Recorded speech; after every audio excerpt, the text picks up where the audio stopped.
Assalamualaikum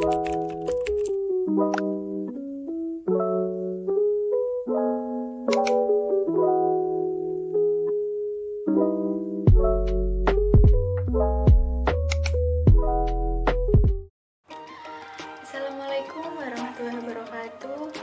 Hai teman-teman semua, terima kasih sudah meluangkan waktunya untuk menonton video ini. Sebelumnya saya akan memperkenalkan diri terlebih dahulu. Perkenalkan, nama saya Arisma Triaruni Permatasari dengan NIM 1908031020026, Prodi D3 Administrasi Keuangan Fakultas Ekonomi dan Bisnis Universitas Jember. Video ini dibuat untuk memenuhi tugas UAS Akuntansi Perbankan dan Syariah. Semoga materi yang saya berikan dapat bermanfaat dan selamat menonton. Di sini saya akan menjelaskan mengenai akuntansi transaksi ijarah dan ijarah mutahiyah bitamlik. Di materi ini saya akan membahas mengenai yang pertama ada definisi, kemudian keunggulan, teknis perhitungan dan penjurnalan transaksi ijarah untuk multijasa, penyajian transaksi ijarah atas jasa, serta pengungkapan transaksi ijarah atas jasa. Apa itu definisi sendiri? Definisi dari ijarah dan ijarah mutahiyah bitamlik atau disingkat dengan IMBT yaitu merupakan transaksi sewa-menyewa yang diperbolehkan oleh syariah. Akad ijarah merupakan akad yang memfasilitasi transaksi pemindahan hak guna atau manfaat atas suatu barang atau jasa dalam waktu tertentu melalui pembayaran sewa atau upah tanpa diikuti dengan pemindahan kepemilikan barang. Adapun akad IMBT memfasilitasi transaksi ijarah yang pada akhir sewa penyewa diberi hak pilih untuk memiliki barang yang disewa dengan cara disepakati oleh kedua belah pihak. Dan akad ijarah dalam suatu lembaga keuangan syariah dapat digunakan untuk transaksi penyewaan suatu barang maupun penggunaan suatu jasa yang dibutuhkan oleh nasabah. Selanjutnya ada keunggulan. Keunggulan akan akuntansi transaksi ijarah dan ijarah mutahiyah bitamlik sendiri. Bagi Bank Syariah sendiri, transaksi ini memiliki beberapa keunggulan jika dibandingkan dengan jenis akad lainnya, yaitu diantaranya yang pertama, dibandingkan dengan akad murahabah sendiri, akad ijarah lebih fleksibel dalam hal objek transaksi.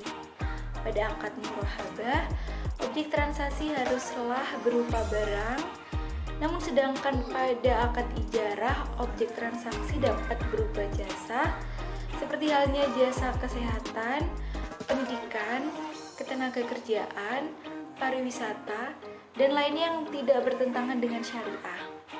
Kemudian yang kedua ada dibandingkan dengan investasi.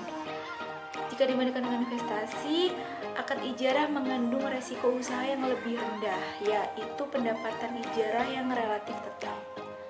Kendati demikian, kelebihan dibanding transaksi jual beli maupun investasi pada transaksi ijarah dan IMBT melekat konsekuensi yang harus ditanggung oleh bank seperti pemberi sewa.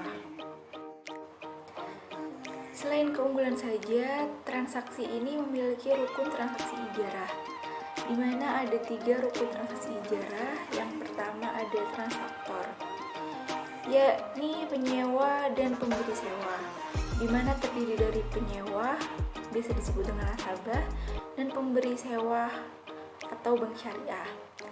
Perjanjian sewa menyewa antara bank syariah sebagai pengganti sewa dengan nasabah sebagai penyewa memiliki implikasi kepada kedua belah pihak.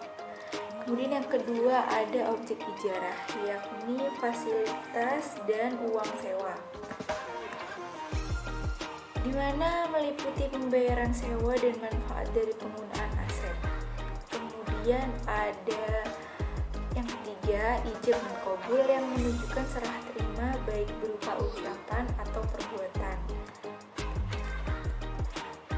Ijab dan kabul dalam akad ijarah merupakan pernyataan dari kedua belah pihak yang berkontrak dengan cara penawaran dari pemilik aset atau bank syariah dan penerimaan yang dinyatakan oleh penyewa Selanjutnya ada teknis perhitungan dan penjurnalan transaksi ijarah untuk multijasa.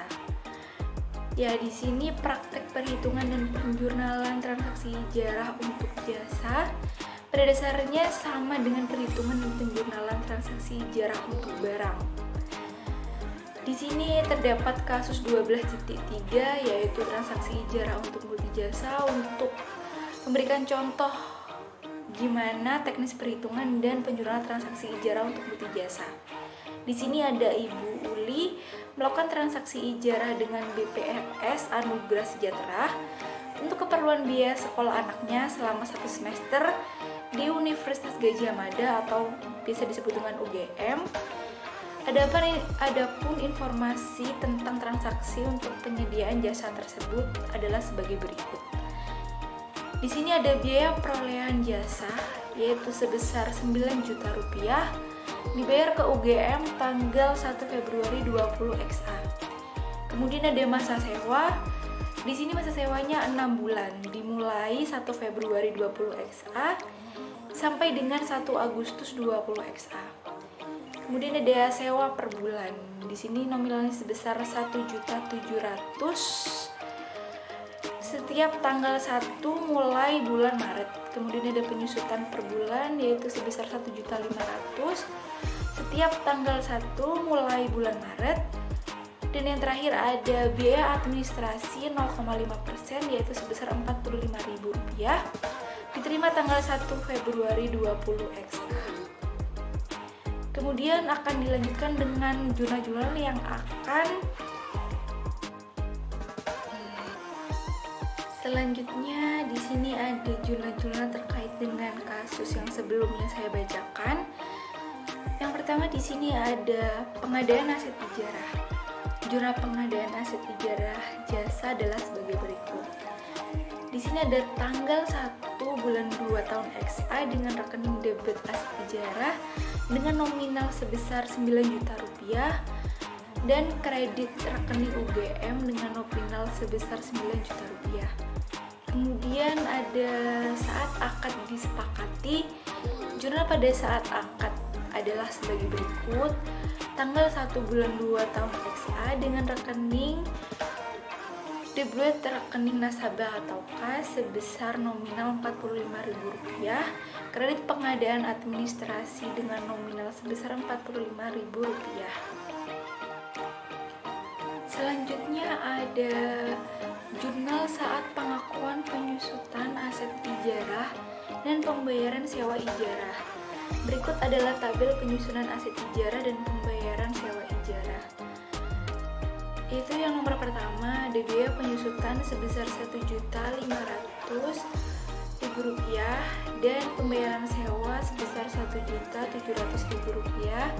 Keterangan tanggal penyusutan dan pembayaran yaitu 1 Maret 20 XA. Yang kedua, ada biaya penyusutan sebesar Rp1.500.000, pembayaran sewa sebesar Rp1.700.000.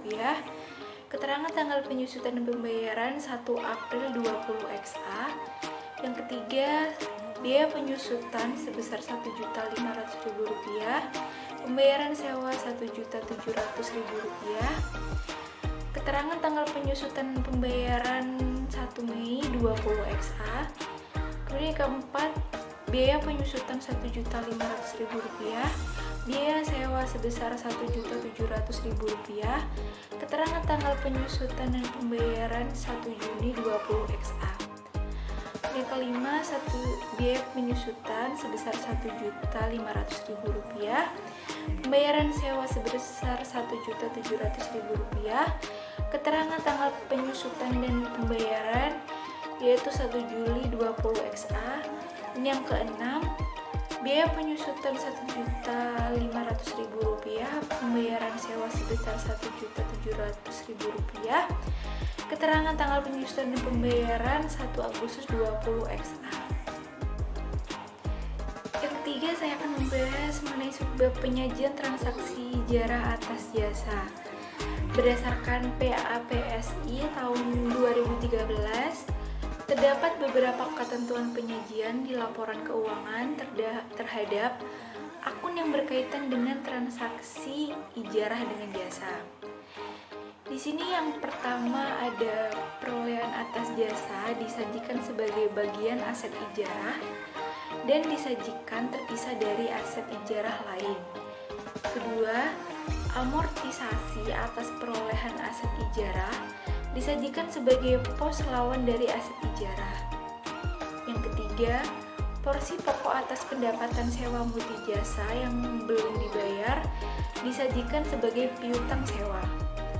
Yang keempat, porsi ijarah atas pendapatan sewa multijasa yang belum dibayar disajikan sebagai pendapatan sewa multijasa yang akan diterima merupakan bagian dari aset lainnya pada saat nasabah tergolong performing.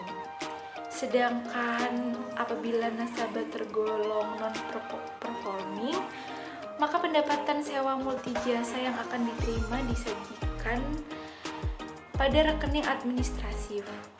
Yang kelima, cadangan kerugian penurunan nilai atas piutang sewa disajikan sebagai pos lawan atau biasa disebut dengan counter account piutang sewa. Yang keenam, beban amortisasi aset ijarah disajikan sebagai pengurang pendapatan ijarah pada laporan laba rugi. Dan yang terakhir saya akan membahas mengenai pengungkapan transaksi ijarah atas jasa. Di sini berdasarkan PAPSI tahun 2013, hal-hal yang harus diungkapkan terkait transaksi ijarah dengan jasa antara lain sebagai berikut. Yang pertama, sumber dana yang digunakan dalam pembiayaan ijarah. Yang kedua, rincian perolehan atas jasa berdasarkan jenis. Yang ketiga, jumlah piutang cicilan ijarah yang akan jatuh tempo hingga 2 tahun terakhir. Yang keempat, transaksi dan saldo dengan pihak-pihak yang berealisasi. Sekian pembahasan dari materi yang saya sampaikan. Terima kasih yang udah nonton sampai habis dan jangan lupa like dan komennya. Terima kasih.